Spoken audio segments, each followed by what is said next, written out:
Dat hoofdstuk is afgesloten, ja, gelukkig. Eigenlijk beter dan ooit. De Olympische Spelen in 2026. Dit is Karsten Nienhuis. Hij is 20 jaar en wil hoe goed 2 jaar naar de Olympische Spelen. Net als hutfietser, maar sa als alpine skier. Hij had wat dregen jaren, maar zocht weer vooruit. Het ging niet heel goed door een blessure. 2021, eind 2021 kruisband gescheurd, meniscus gescheurd tijdens een training in Oostenrijk. Daarop volgde een lange periode van herstel. Maar ik kan nu wel zeggen dat ik afgelopen zomer op fysiek vlak, mentaal vlak, alles eigenlijk weer helemaal 100% ben. Om skiën in Nederland dreig wordt, zit er een grutpad van het jaar in Eerstenrijk. Nienhuis hoopt de komende jaren te groeien naar het hoogste niveau.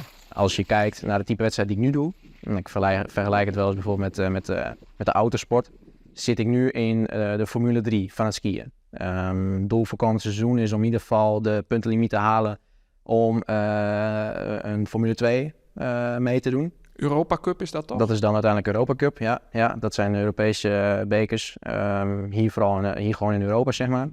En vanuit daar taak om verdere stappen te maken richting die uiteindelijke top, de wereldbekers. De Formule 1. Ja.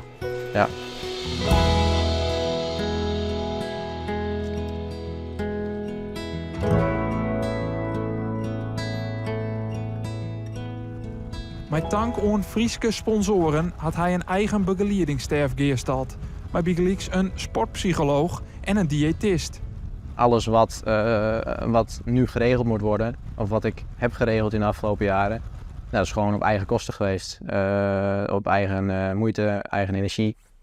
Een van zijn trainers is fysiotherapeut Stefan Bodde, die het Nienhuis bijstiet als het thuis is in Dokkum.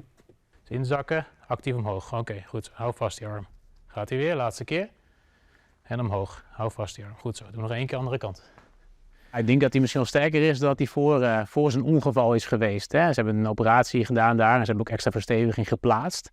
Dus los daarvan is hij misschien wel sterker dan ooit. Maar ik denk als je terug gaat kijken hoe hij 3 jaar geleden was en nu, dan had hij gehoopt 3 jaar geleden dat hij nu zo sterk was geweest. Dus dat is wel een compliment ook voor Karsten, voor zijn harde werk die hij erin gestopt heeft. Hoi, en draai ook met je arm een beetje mee. Haal die schouder wat onderlangs. Goed zo. Beide armen die kant op. Goed, draai een beetje in. Goed zo. Laatste 2. Hou vol. Corrigeren. Yes. En de laatste. Oei. En rust. Het hoofdschema krijgen we altijd vanuit Oostenrijk. Wat ik in de week moet doen. En eigenlijk ga ik dat dan met Stefan door. Passen we het aan. En dan bouwen we hier onze hindernisparcours in dat schema in. Met veel fietsen, zoals zo net.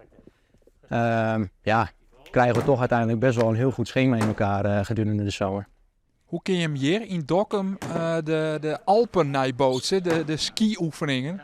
De airco aanzetten en af en toe met wat kunstsneeuw piepschuim gooien. Nee, we proberen zoveel mogelijk te simuleren, zoveel mogelijk te symboliseren van wat moet hij doen daar op de piste, welke houdingen heeft hij daar.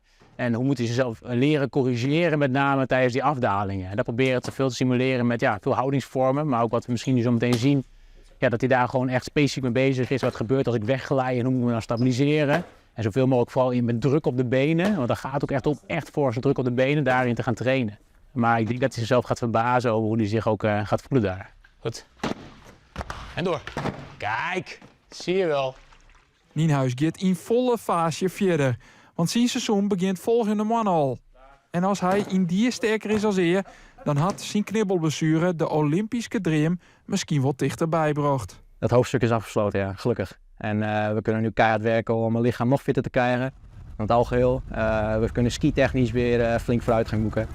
En dan zullen de resultaten ook volgen. En dan ergens in 2026? Ja, dan staan we er.